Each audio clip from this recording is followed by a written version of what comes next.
Hello,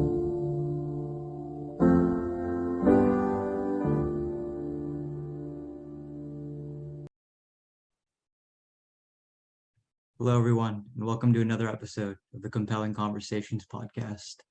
Today, I'm joined by a very intelligent man, Yesir. Yesir, thanks so much for joining us, bro. Yeah, alhamdulillah, glad to be here. Yeah, what part of Houston are you from? Or are you joining us from right now? Well, from downtown Houston. Downtown. Wow. Yeah, so like Cool, close to cool. U of H. Nice, nice. Dude, Yesir, I think it's really cool that you've memorized the Quran and you have such a mastery over it. Like it's really beautiful stuff. And I was wondering, is there a particular Quranic surah that's your favorite? And why is it your favorite? Okay, so first, I haven't memorized everything, but I'm working Ah, towards it. So okay. soon, Interesting. inshallah. Um, Favorite surah from the Quran. Huh.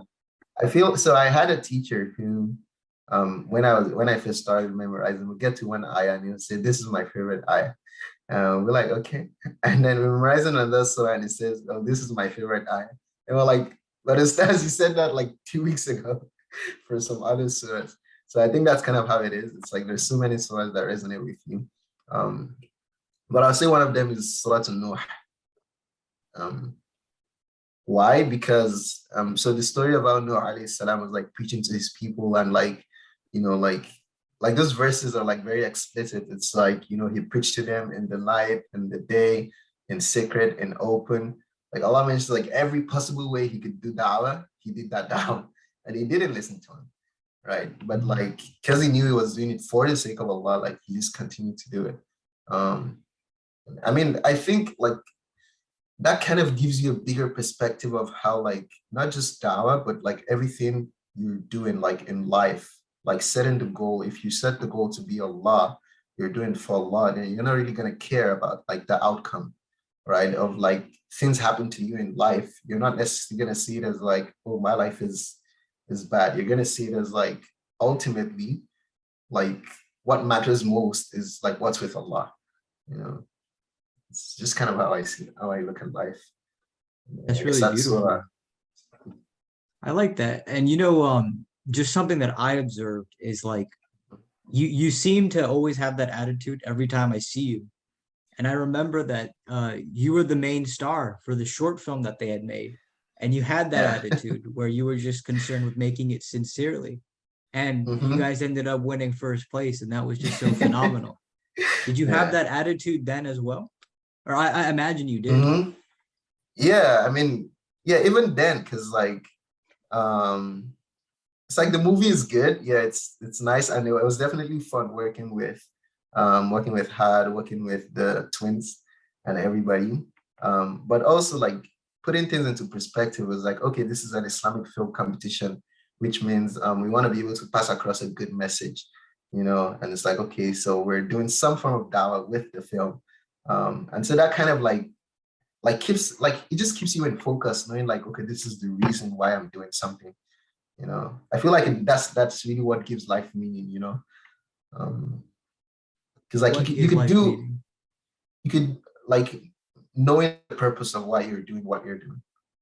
Mm. um, for example, I'm a finance person, right? I like finance to some extent and I'm good at it. I think I'd like to think so.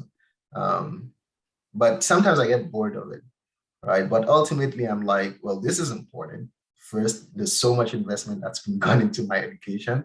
Second, I need to have a source of income to provide for my family, which is like an Islamic obligation. So ultimately, like when you think about these things, it's like, well, in that case, I have to, like, even if I don't feel like it, I have to force myself to do these things. So I mean, I don't know how other people or most people think about it, but for me, it's like it's just a way of like always centering myself back.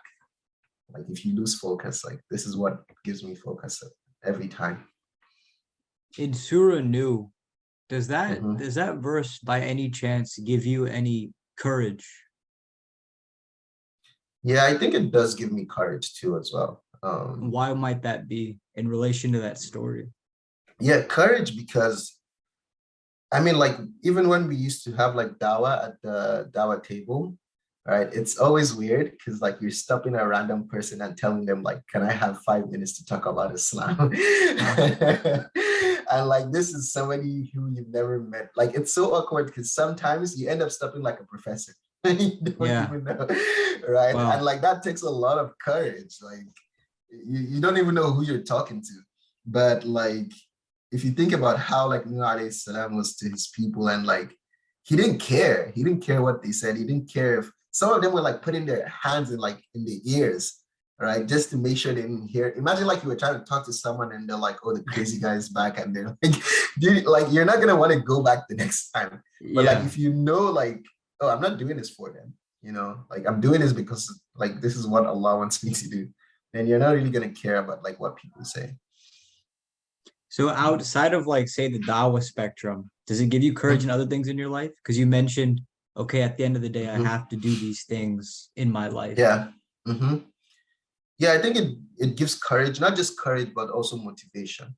It's like a strong source of motivation, like knowing why you do things, you know. That's interesting. I like that. Yeah. They say that like when you start something, it's important to finish it. Mhm. Um, what kind of a lesson do you take from that story of New preaching to his people and how it ends, the way that it begins and ends? The way it begins and ends, when you start something, you have to finish it. So first of all, I feel like you don't always have to finish Explain everything that you actually. start. I'm curious. Explain that. Yeah, because I mean, some things you start and like if it's going well for you, if it's in line with your goals, then yeah, you go ahead and finish it.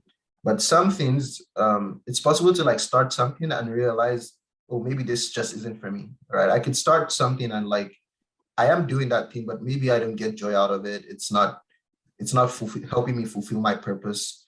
You could decide to do something else, like go another path.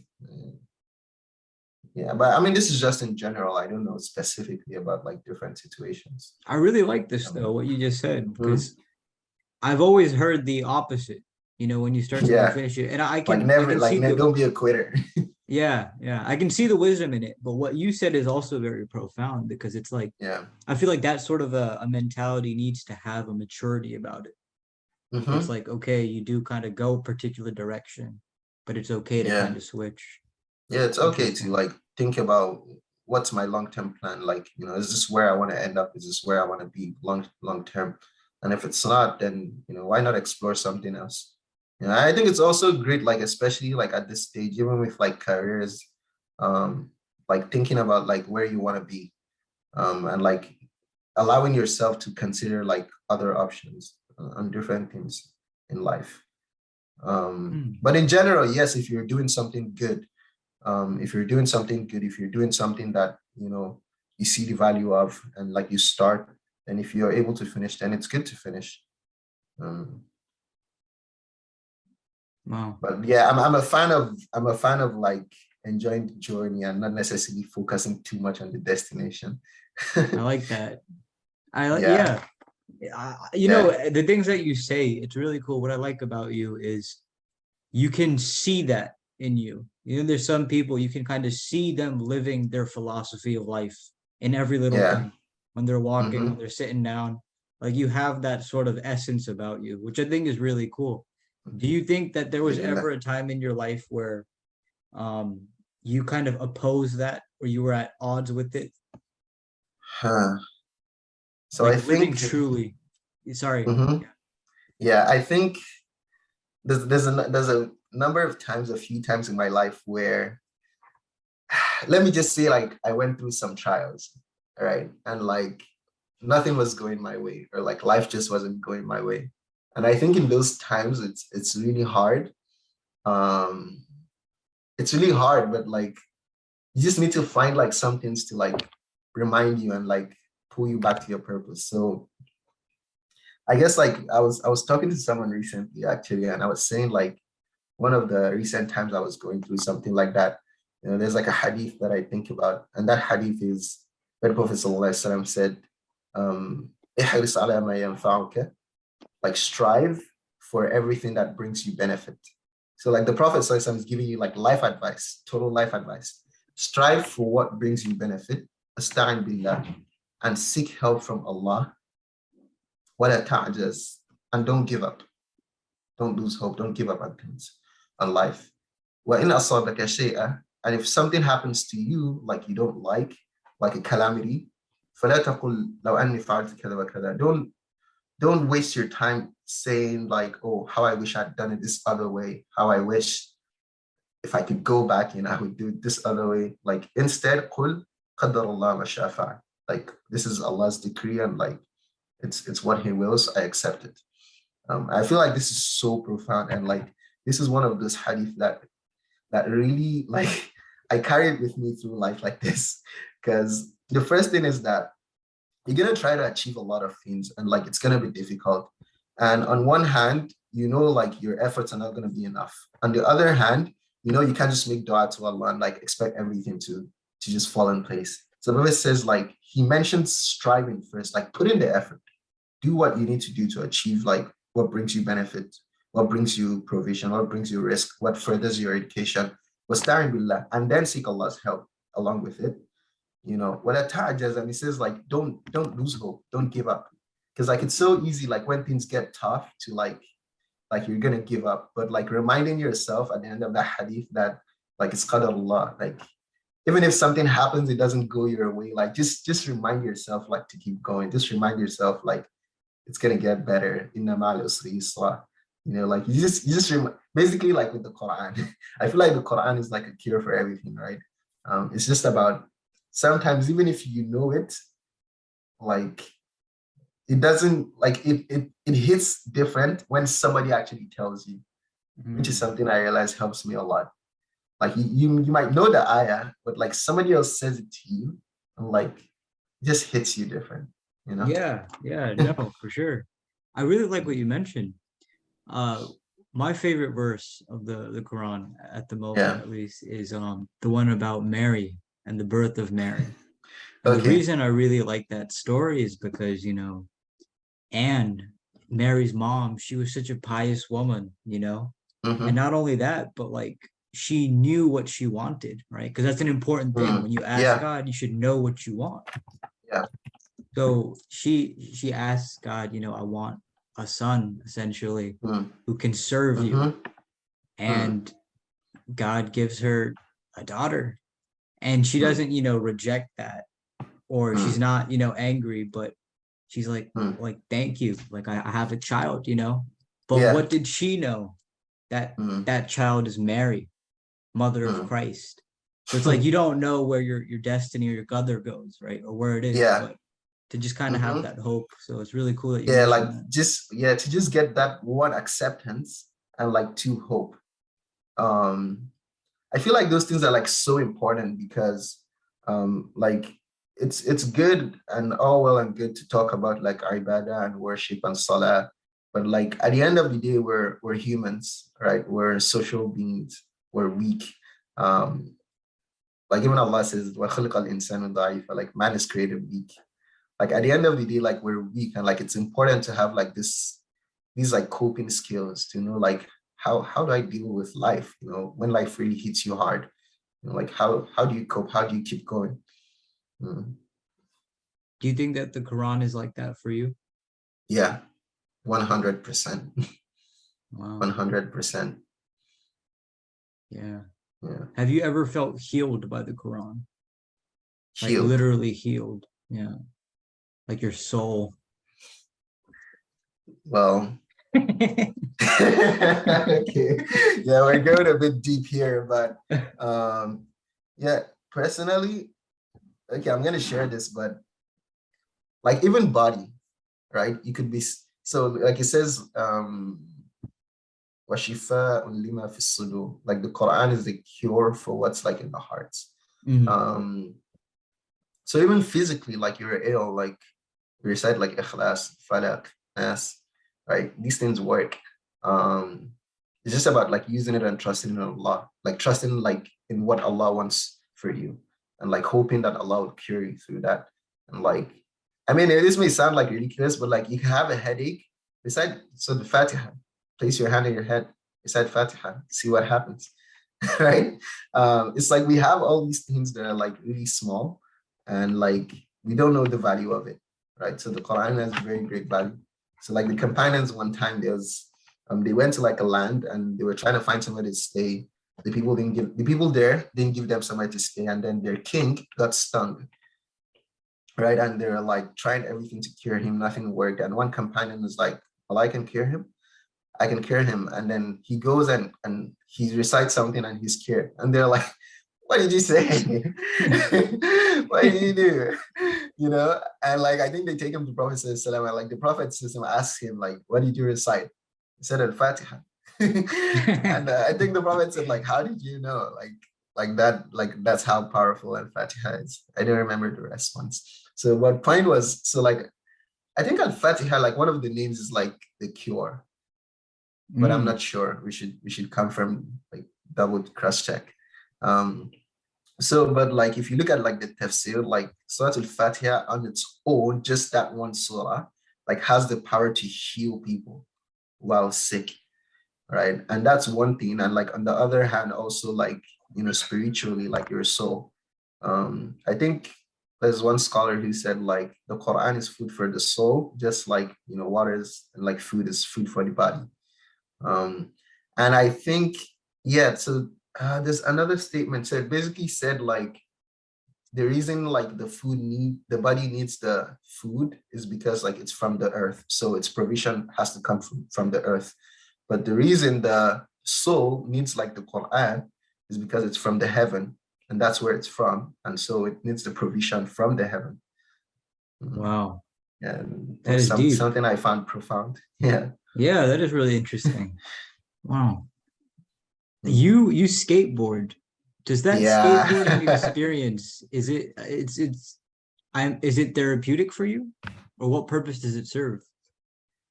Yes, that was why I got into skateboarding. That's why, like, so the thing with me is I change hobbies very often. And it kind of scares me because every time I pick a new hobby, I'm like, how long am I gonna last with this one? So, but That's when I funny. started skating, I realized like in that moment of skating, in that moment of like just going down ramps and like, because sometimes you're going at really fast speeds, dangerous speeds and dangerous inclines. But like in that moment, like the breeze just coming, just like feeling the flow, you kind of like forget like things that are bothering you. So it's very therapeutic. More lately, I've been doing bouldering. What is that? Yeah, that's kind of like Oh, indoor wait, rock that's right. climbing. You mentioned this to me before. Yes, bouldering. Yeah, That's right. yeah, bouldering, and like that's also like therapeutic for me. Like it's really nice, and like it's a great way to keep in shape too. So, Wow, mm, that's yeah, very cool. therapeutic. Yeah. How about you? What about me? Yeah. What hobbies do you do? Like, what things do you find therapeutic? What do you do to Um, relax? I really like to write, but sometimes you can kind of write too much, you know? Yeah. Um, besides Yeah. that, Do you have a yeah, go blog ahead. other than this? I don't have a blog, no, Okay. no. Okay. Where can I read your works? Uh, Or you just write to heal? no comment at the moment. Okay. Okay. We'll talk about it off record. Yeah. But I think that's about it really. Or reading or oh, okay, this is something interesting. My grandmother, she visited Yeah. from Pakistan, and she was Okay. telling me that her father would tell her that, sukoon in Urdu, which means like comfort or like rest. Yeah. It's not like it's doing nothing. It's like literally just sitting down and looking at like the sky or the grass, Hmm. and just kind of looking at nature. It's not Hmm. necessarily being on your phone, on social media, or watching a video or playing a video game. It's where you Hmm. literally just decide, like, hey, I'm just gonna take a breather, Relax. Yeah. And I think that's a very good point that she mentioned because, like, when I experiment with that, I think it's very true. If you just kind of Hmm. sit out in the sun for a little bit and just admire things, you Yeah. feel a little better. You feel a little Yeah. refreshed in the head. Yeah, I Yeah. agree. Sometimes you press your phone too long, even your head starts to hurt. Oh And man, then yeah, it happens. and then you just drop it, just like I just want to rest for a while and like you feel better already. Yeah. No, Mm. that's a very good point. Yeah. Yeah, we should go see sunset together or something. We should actually, yeah. Yeah. Were you there at the Mhm. bonfire? Yeah. That one was so nice. You Dude, check that them was out. cool, wasn't it? Yeah. Yeah. Imagine like the sunrise or the sunset there. That'd be insane. Yeah. That'd be I, insane. I Like you should could, talk to the outreach or activities coordinators. They should do something like that again. that would be really cool, man. I'm curious, that event, I thought it was such a beautiful thing because that was kind of like in some sense, my gateway event into entering MSA. So Oh, yeah, what was that event for you? Like, was there anything yeah. memorable that you got from it? Yeah, I think it was the tafsir that Sheikh Hamar was doing. And then he had like Yeah, this poem that he does like spoken poetry. And there's yeah, like it's this really poem where cool. he was trying to include the country of everybody who was Oh present. yeah, that's right. That's right. Yeah. Yeah, Yeah. yeah, that's crazy. Yeah. No, no, I Mhm. remember that. That was good stuff, Yeah, man. so that That was was good stuff. yeah, that was the part I liked a lot. One thing I do remember him saying that night was he was specifically speaking, in the Muslim tradition, but I think this Mhm. extends for anything. When you Yeah. praise a thing, or like when you praise a thing, when Allah Mhm. praises a thing, that Yeah. means that it has magnificence. And I think he Mm. was talking about like the stars and the sun. And so I thought that was Mm. very interesting, Mm. Yeah. like that sort of value that's placed on certain things. Yeah, like when he praises or when he like swears by something. So That's like when right. najm, Yeah. what duha, you know, by the daybreak, by the night, like it tells you like there's a lot of things to reflect on in those things. Are you at all aware if there's any things that God swears by in Surah Nu? And so no, no, no. Yeah. Maybe if I look at it again, but You yeah. know, it's all cool. I I think was just there's curious. a lot, yeah, there's a lot of other surahs where like Allah swears by many things. Yeah, Mm, yeah. interesting. Even like when Najm, the how like when by the stars, like I think recently like NASA came up with this like whole picture of how they were seeing like solar systems and all these things, right? And like Allah even says like in the Quran, like وَلَقَدْ زَيَّنَّا السَّمَاءَ الدُّنْيَا بِمَصَابِيح, like we've beautified the uh I hope I might be translating this wrong, but like the sama ad-dunya, like the heavens of the earth, which I guess is like the sky with like the um with like the stars and everything, like it beautifies the sky. Um, yeah, I think it's also interesting how like a lot of these things, like the Quran already talks about it. The Quran makes us appreciate it if you just believe in it. Science may come and go. Science can think one thing today and like 10 years later they'll be like, oh yeah, we were wrong, the earth is no longer flat, it's now round. Right? But we believe the Quran is like the ultimate wisdom, so like just take it as it is. The companions of the prophet, they didn't see the levels of darkness in the oceans, they didn't have no submarines, they didn't see all these things, but they just believed. Right? um that's why like there's a verse in the Quran that says like for them it's just sami'na wa ta'na, like they just hear and we obey. That's it. We don't hear and like ask questions. I mean, you can ask questions, like it helps you sometimes to appreciate like, oh, what's the wisdom behind this? Right? But like for the companions, whether they knew the wisdom or not, they believe, they accept it, they put it to practice. And Yeah. maybe that's what made them so successful, made them get the pleasure of Allah. I think it's so fascinating how Islam literally means, surrendering to God. And Mm. I Mhm. don't think I really I don't think I really grasped what that meant until, I Mm. experienced different phases in my life. And it was Mm. like, wow, like our entire lives, at least for myself, Yeah. chasing things, pursuing Mm. things, trying to like fit into corners. Mm. But like all you have to do is surrender that chase. And when Mm-hmm. you do surrender, right? I'm not saying like I always have Mm. experienced that because, faith Yeah. fluctuates, but when you do surrender, you really feel that harmony. Yeah. You feel that harmony. Yeah. Yeah. Because in life, like we always want things to go the way we want and when we want. But what's beautiful is like, I mean, with istikhara, like it's the dua you make when making a decision, right? You say, oh Allah, like I'm seeking your guidance by your knowledge, and by your power. And then you say, because you know, and I do not know. And you decree, and I do not decree. And you are the one who knows the unseen. And then after that, you ask Allah to help you make the choice on that sister or or something else. You funny man. or something else. And then you make that decision. But Oh like my God. the point is like you're admitting that I don't know the unseen. Because sometimes, like so many times in life, like you think something is good for you, Yeah. and like that's the only thing you want, you're making dua for it, and then you get it, and then you're like, I'm not happy with my job. I think I'm in the wrong place, right? And then somebody Yeah. would be like, but dude, that's like all you wanted like 2 years ago. Yeah. Yeah. Right. Some people start like an undergrad program and like they're so excited to start, and like 2 years into engineering, they're like, I'm not sure this is for me. Yeah.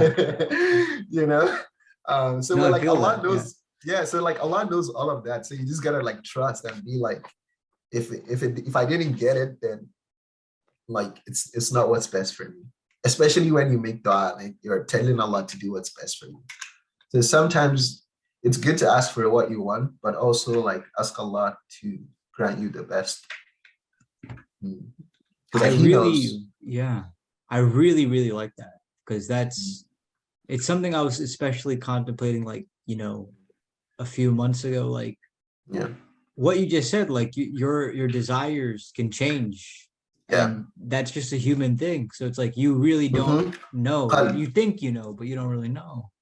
Yeah. So like the Arabic word qalb, like the verb form is like qallaba, which means to change. So No they say, way. but qalb also means heart. So they say Yeah. it's called qalb because it changes. Wow. That is really cool. Yeah. I didn't know that actually. I'm gonna write, yeah. Yeah. It's called a heart because it's summiya qalban because like لأنه يتقلب. I think that's how they say it. Like it's called a heart Wow. because it's always changing. That Yeah. that's really deep. Do you have any closing thoughts? Anything that you wanted to say but you felt like you didn't get a chance to, or something you wanted to express but Mm. So then I feel like I talked a lot compared to you. Well, I guess no, I'm but the I guest. really enjoyed it. It was very wonderful, like the way that Mhm. everything we discussed. I mean, you had Yeah. such a beautiful thing to say about it. I really Mhm. appreciate that. Yeah. So ultimately, so I'm always trying to control myself from like saying too many hadith and verses because you have to relate them in a way that's relatable. But um, what was it I wanted to mention just now? I think I forgot. I was gonna mention like a particular. You can think Um, about it. It's all good. yeah. Okay, maybe I could just mention one. So I was like in a class recently, and so that class was talking about how. So that class was talking about we're treating a book, right? So this book is called Madarij Salikin. And so the author was talking about how if Allah deprives you of, if Allah like gives you wealth, right? Allah gives you a risk, it's not necessarily a sign that Allah is pleased with you.